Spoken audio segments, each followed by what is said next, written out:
Dobrodošli u još jedan podcast Vivere život kao takav. Moj današnji gost, dr. Nebojša Baračkov, on je psihijatar i govorit ćemo o vrlo aktuelnoj temi, a to je kocka i kockanje. Nebojša, hvala što si se odazvao pozivu da govorimo o ovoj, po meni, vrlo značajnoj temi. Govori se o njoj u javnosti, ali se možda govori iz nekog drugačijeg ugla, koji možda nije potkrepljen naukom i onim što ćeš nam ti reći. Da li je tačna ta pretpostavka ili to opšte mišljenje da je kocka neizlečiva bolest zavisnosti? Pa ja se ne slažem sa tom tezom. Generalno, ja sam dugo u polju raznih oblika zavisnosti, od nevladinih organizacija preko odeljenja na kome sam radio u kliničkom centru, pa evo i u privatnoj praksi. Ne slažem se da je nešto neizlečivo. Slažem se da ima komplikovanih slučajeva, slažem se da treba dosta uložiti snage, energije da bi se do klijenta uopšte doprlo, da bi sa zavisnošću razrešio, ali ne mislim da to neizlečivo i da nema šanse, da to je sad neka dublja tema Jungova, senka, u nama i borba protiv te senke, svi smo mi skloni, kad bi nam istresli na sto, neko bi ušmrkao, neko bi stavio u venu, neko bi se kockao, neko bi se napio, svi smo mi skloni, imamo tu senku u sebi. Sad, samo da li kontrolišemo ili ne kontrolišemo, jeste nekad se to otme kontroli i jeste da ima dosta komplikovanih slučajeva gde svi dignu ruke i porodica i zdravstveni sistem i kažu nemoj se više pojavljivati, stvarno, nema šanse, ali to su retki slučajevi i to su zapušteni slučajevi. Ako se to krene na vreme i ako se radi, ako se uloži energija i znanje, onda može se dopreti do klijenta. Kako se uopšte leči? Mislim, možda je pitanje ovako banalno, ali pretpostavljam da je potrebno da se zadovolje nekoliko faktora. Dakle, da osoba prepozna ili da je spremna uz podršku porodice da se leči, da se odluči na to, a sa druge strane da u ovom slučaju psihijatar na pravi način priđe osobi i kada se može reći da se mogu očekivati, odnosno vide neki rezultati? Pa evo ovo što si spomenula je jako bitan faktor u lečenju bilo koje zavisnosti, pogotovo kocke, porodična podrška. Kod mnogih ljudi to izostaje. Nedostaje nam taj neki socijalni faktor podrške i onda je znatno teže uspostaviti apstinenciju. Ako imamo tu porodičnu podršku, što je poželjno, ili bilo kakvu drugu podršku prijatelja, kumova, braća, sestara, od tetke, od ujaka, nije bitno ko će nam biti taj socijalni net, odnosno ta socijalna mreža koja će da nas uhvati kad krenemo da padamo, to je bitan faktor i najčešće ta socijalna mreža i dovede klijenta. Neće on sam baš, Na nagovor drugih. Odnosno, to kad je već prokockao, kad je došao u dugove, da neko treba da vrati te dugove, onda mu kažu, dobro, vratit ću ti dugove, ali ajde onda da se javimo psihijatru, da jasno ga uslove. I tu nemam problem oko toga da kažem da je uslovljavanje jeste najstariji, mislim... Iš kao deca se uče, da. Ili čak i kućne ljubimce uslovimo, Ako budeš dobar, dobit ćeš treat, da. Tako je, ali ovde ima smisla usloviti osobu da promeni ponašanje. Znači, to je još jedna stvar na kojoj treba insistirati, znači ta promena ponašanja. Nije stvar u osobi, svi idemo to na biće, gađamo najčešće u našem narodu... Lično, da. Đubre, izdajnik, ovakav, onakav. Ne, pa Ponašanje. i kockar, Da. pa i džanki, pa i alkoholičar i tako dalje, to sve drži tu osobu u sistemu zavisnosti i ne daju da se otme. Ako krenemo to da je on ok osoba, ali da ima ogrom problem u kontroli ponašanja, onda mi to ponašanje možemo da menjamo. I to je, znači, drugi sad faktor već od ove porodične podrške, odnosno tog socijalnog networkinga, jel da, ne ići na biće.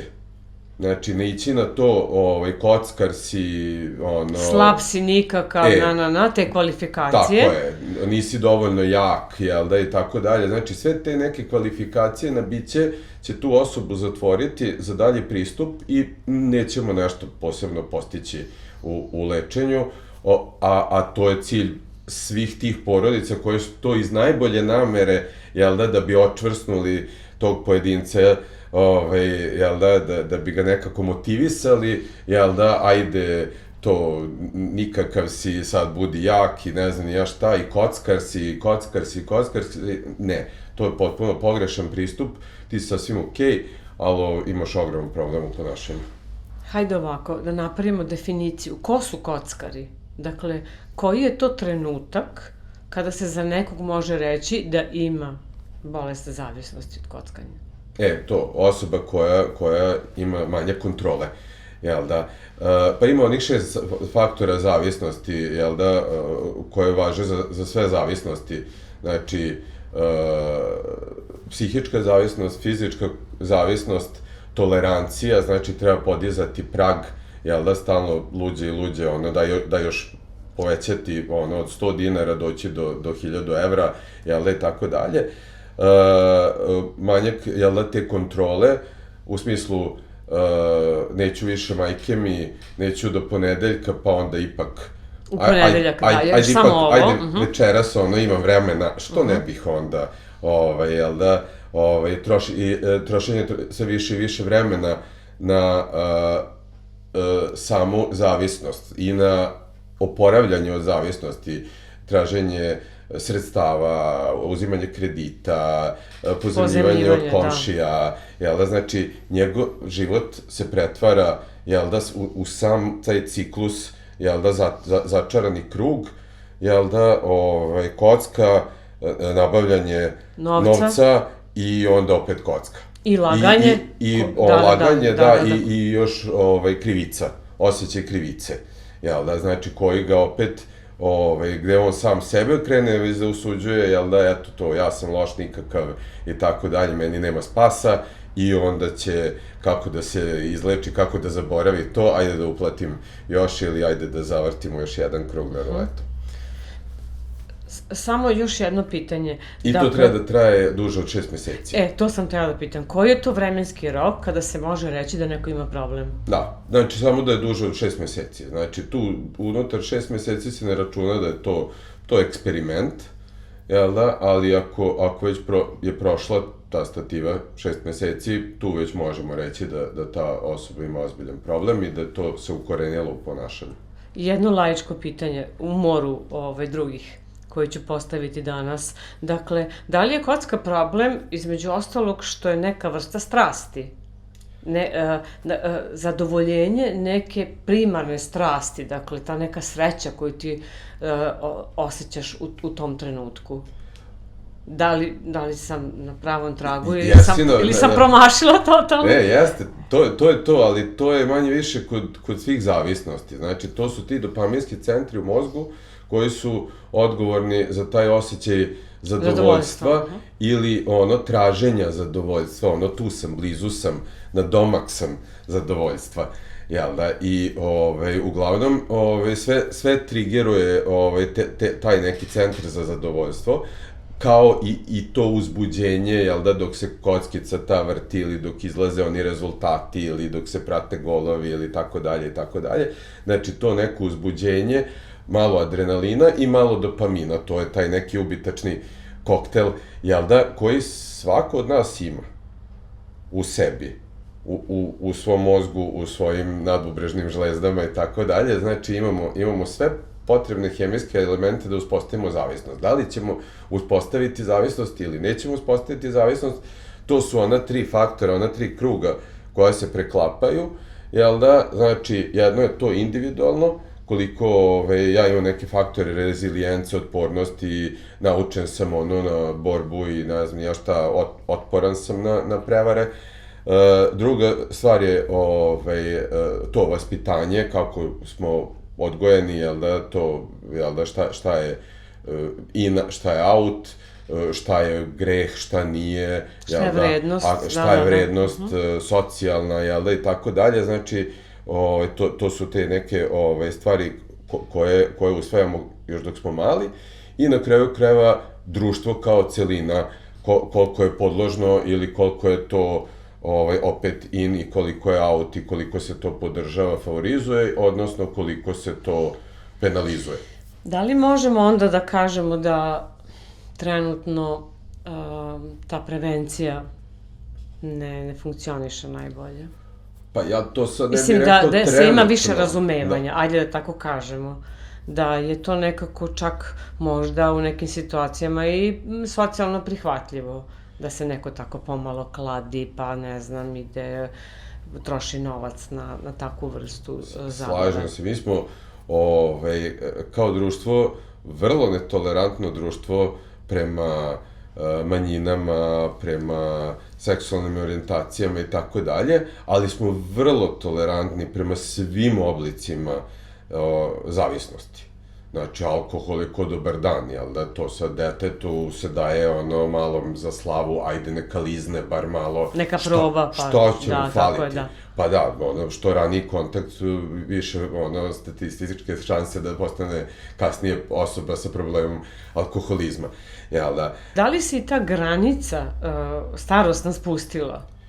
Na svu sreću nije, ali to je 18 godina kada i dalje možemo reći da je mozak dosta plastičan, jel da, tu tek dolazi do tog sazrevanja konačnog mozga, odnosno pruninga, odnosno orezivanje tih nervnih ćelija, drugi pruning, jel da, koji je tu negde sa 18 godina, to znači da neko još nije završio to, neko još ne zreo sa 18 godina, ima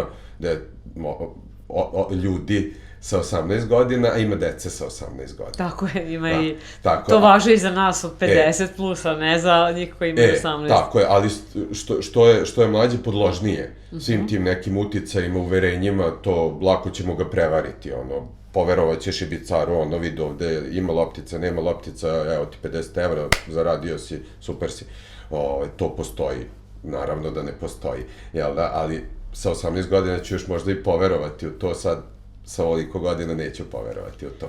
Ali ovo, neću se složiti s ovom... Može, slobodno. Da trenutno ne ulažemo u prevenciju. Mi hronično ne ulažemo u prevenciju. Prevencija je nešto što se gradi generacijski i to, a mi više generacija ne ulažemo u prevenciju.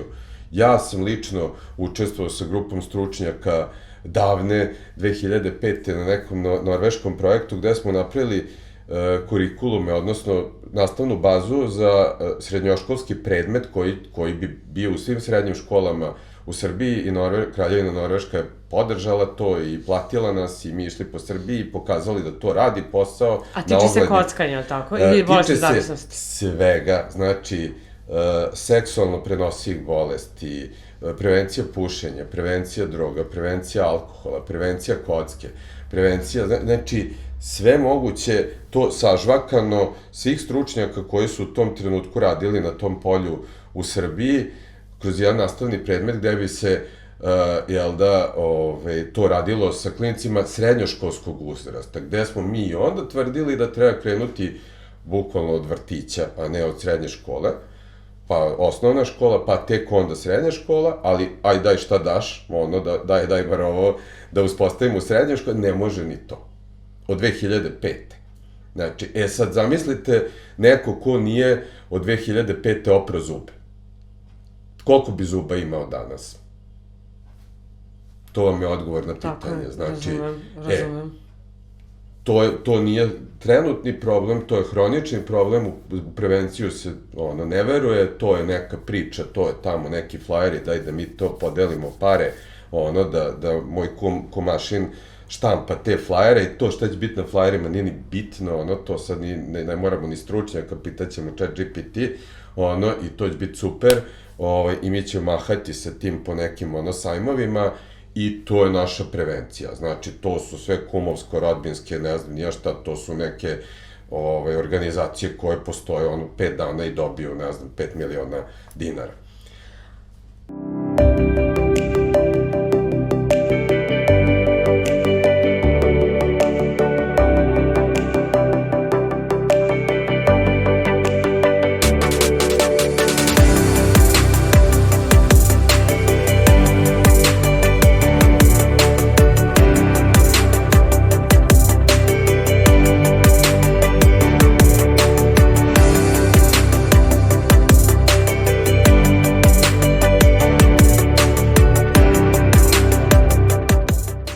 Govorili smo o toj nekoj starosnoj granici, da li postoji polna razlika, dakle, da li se muškarci više kockaju od žena ili je to sad izjednačeno?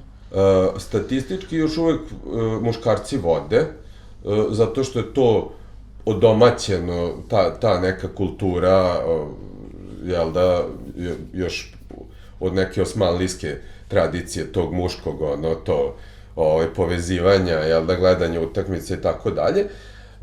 Mada sad negde u svojoj praksi vidim i žene, od kako su ove novi trendovi, jel da, online klađenje. Nema više ne mora ići nigde. Ne mora ići. Znači, dovoljno je to imati karticu i kucnuti 2-3 puta smartfone i eto, ode već 1000 dinara, da ne kažem i više i više. Tako da, ta neka sakrivenost sad te kocke iza vrata, mislim da pomera lagano tu podložnost statistički, da ćemo videti možda za nekih 10 godina, ako uopšte budemo radili neke istraživanja i tako dalje, što možda se desi, možda se i ne desi. Tako da mi se čini da se pomeramo i ka ženskom polu, odnosno podložniji su svi sada. Šta kaže tvoje iskustvo? Dakle, osoba je došla kod tebe, potražila pomoć, ima podršku nekog prijatelja, člana porodice i tako dalje. U kom procentu osoba uspe da se nekako distancira, da promeni svoj način života, a samim tim i da ne bude u riziku? Da, to je sad teško opet definisati tačno, ne znam, statistički. Ne mora brojka, nego onako šta kaže tvoje iskustvo. I opet taj neki naš stav, jel da, o uopšte bolestima zavisnosti, to je nikad zauvek totalno crno-belo. To ne postoji, to je još Einstein rekao, sve je relativno, jel da, i ne gledamo više tako, jel da, zavisnosti uopšte, jel da li je neko zauvek ili totalno ili ne znam, ja šta, majke mi neću više nikad, jel da, to nije poenta, ako je on bio 3 dana, super, ako je on bio van tog sistema kocke, ako je bio 3 meseca, još bolje. Ako je bio 3 godine, mašala. A ko kontroliše? Ko kontroliše? Dakle, ko može tačno da zna da li je on bio 3 dana, 3 meseca, 3 godine? Poenta je svih problema, to je taj shadow, odnosno Jung, rad sa senkom, jel da, prebaciti to na lični plan.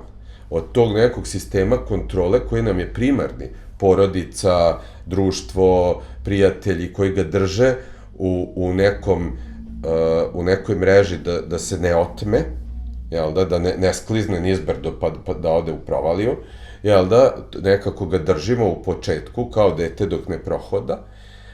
Kasnije to treba da pređe ta neki sistem kontrole od spolja ka unutra.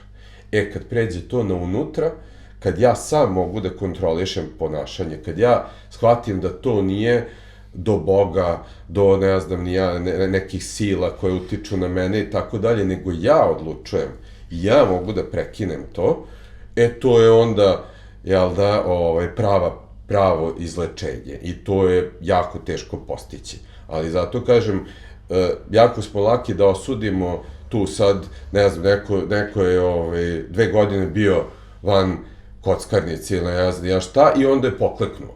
I onda krene to, ti si takav, ti si nikakav, eto, znao sam, ti, nema šanse, nisam trebao da ti verujem, jel da, i tako dalje. Svi mi pokleknemo, svi mi nekad padnemo, svi mi nekad zaplačemo i ne znam ništa, to je normalno, jel da? Znači, poenta je samo da li imam nekog ko će me potapšati i podići me kad padnem, ili će me onda još ugaziti i još utnuti 2 puta i reći, evo to crkni tu gde si pao, tu i crkni i nema ti spasa. Jel da? Tako da, zbog toga to ne treba kvalifikovati crno-belo, jel da, ili jesi ili nisi, nego, znači, ako je bio 3 nedelje van kocke, bravo majstore, ajde probamo još 3 nedelje, pa onda ajde, danas ti je došla žuta minuta, ajde javi se, znači, pa da tu odredimo, znači, prve osobe za podršku kome se prvo javlja, pa onda lekaru kome se javlja, pa psihoterapeutu kome se javlja, znači da ima usađen algoritam, jel da, aha, pokleknuo sam, nije ništa strašno, ajde odmah da se vadim. Ajde odmah ovog minuta da krenemo u vađenje, ne da čekamo mesec dana da to odmakne, da probam ja da namaknem, da pokrijem, da skontam još 1000, još 2, još ovoliko, još onoliko, nego odmah se javljam osobama za podršku, znači primarni i terapeuti, jel da? I onda je ta osoba zapravo osposobljena da kontroliše ponašanje koliko god mi možemo da kontrolišemo ponašanje. Znači, svi smo mi podložni. Ali koliko sam sad shvatila, dakle, u principu je dosta teško doći do tog momenta kada osoba postaje svesna i sposobna da negde zaustavi taj neki poriv da ode ponovo, da se kocka i tako dalje, već odluči se da ode u šetnju po Fruškoj gori ili, ne znam, uradi nešto drugo. Tako je. Ceo taj put, tu si ti, dakle, ili psihoterapeut i tako dalje, koliko je potrebno da osoba često da dolazi kod tebe, da dolazi kod psihoterapeuta, ili je samo potrebno taj neki početak, a onda kasnije čisto kao podrška, kao neka vrsta onako vetra u leđa? To sad opet zavisi od osobe do osobe, kakvu osoba ima strukturu stvorenu u onih prvih 6-7 godina života. Znači, neko nema strukture, neko je potpuno bez strukture, prepušten, jel da, slučaju, prepušten kako ga voda nosi, jel da. Tako da, tu je onda teško uspostaviti i duže traje lečenje i duže traje te neke nadzorne, kontrolni mehanizmi tipa psihoterapije, jel da, onda treba češće da se sastaje sa psihoterapeutom, onda te terapije traju i godinama, jel da, a opet je nekom to samo da nauči kako da hendluje sa krizama, jel da, i da prevlada... Samo taj trenutak kad se dogodi. I da to, ne znam, traje 6 do 12 meseci i da on u tom promeni ponašanje, stvori te alternativne obrazce, to što si spomenula, šetnja po Fruškoj gori, odnosno što ja uvijek kažem, jel da, 3 vrste tih zdravih ventila, fizički, društveni, kreativni, jel da, može šetnja, fizičko, ne znam ja šta, teretana, šta god vreće za boks, joga, nije bitno šta, daj šta daš. Drugo, društveno, to su bioskop, pozorišta, koncerti, zimovanja, letovanja, malo promjena sredine, društvene igre, jel da, ali ne to, igre na sreću, što je opet paradoks kod nas i to se narogušim, to je ta naša socijalna favorizacija, da je to igra na sreću, ne, to je kocka, jel da, znači, zašto to praviti eufemizme i ne znam ja šta, slažem se sa onim pokretom, krokodili dolaze i to što smo razmenjivali, da su to igra na nesreću. Ovo je eufemizam da bi to bilo kao kad bi, ne znam ja, drogu zvali supstance za poboljšanje sreće, jel da, super, da, onda bi se svi navukli. I da se vrati, neće zaboraviti, znači fizički, društveni i kreativni ventili, ti kreativni ventili, znači su ili neki hobi ili umetnosti, može se pustiti muzika, možemo, ne znam, raditi neki hobi. Ples neki, nešto, da. Šta, opet nema ispravno, neispravno. Nego što više tih zdravih ventila, bit će manje ovih nezdravih ventila. Sa druge strane, klackalice su to.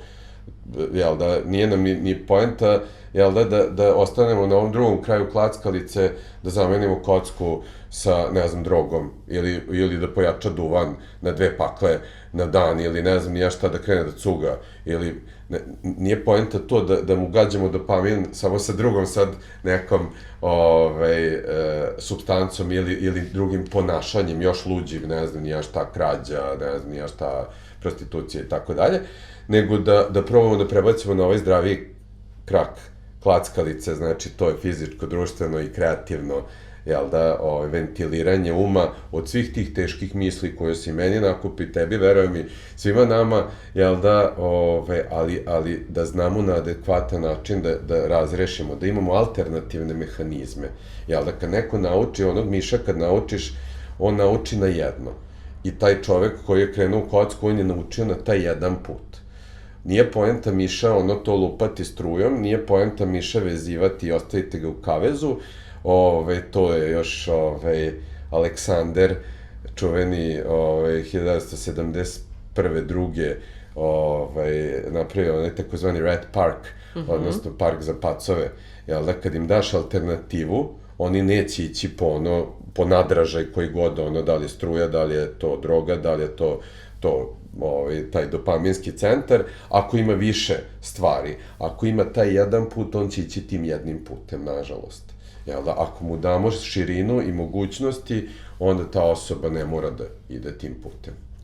Došli smo do kraja. Hvala ti puno, Nebojša, što si se odazvao pozivu, što si i razrešio to moje, pa ne mogu reći uverenje, ali ono što se inače pojavljuje, a to je da je kocka neizlečiva. Da li bi možda hteo za kraj, da smo nešto zaboravili ili smo sve rekli, da li bi možda hteo da nešto kažeš našim gledalcima koji se možda upravo bore protiv tog demona kocke? Pa, ajde prvo tebi da se zahvalim uopšte što popularišeš ovu temu i što neko uopšte priča. To je prevencija, jel da? Znači, to je taj neki rad na prevenciji, ali to bi trebalo da bude masovno i to bi trebalo da bude državno podržano, a ne ovako da se mi... Entuzijastično, da. Da, kao ilegalci skupimo pa da pričamo o tome, nego zaista da se ulaže znatne količine novca i sredstava i energije društvene u tom smislu, tako da tebi hvala što odvajaš svoju energiju i sredstva za ovakve neke stvari. A što se tiče gledalaca, učinite to sada. Ovog momenta. Ovog momenta. Pozovite prijatelja, pozovite mamu, tatu, izađite iz te senke, recite da imate problem u ponašanju i tražite pomoć. Sada. Ne odlažite za sutra. Hvala ti puno. Hvala tebi. Čuli ste šta je preporučio današnji gost, dr. Nebojša Baračko, psihijatar. Govorili smo o kocki. Ako ima vas koji sad gledate, koji ste odgledali ovo sve što smo danas govorili, odmah se obratite. Ako vam se dopalo ovo što ste gledali, molim vas, ostavite like, zapratite ovaj kanal i vidimo se uskoro sa nekom, nadam se za vas, zanimljivom temom. Pozdrav!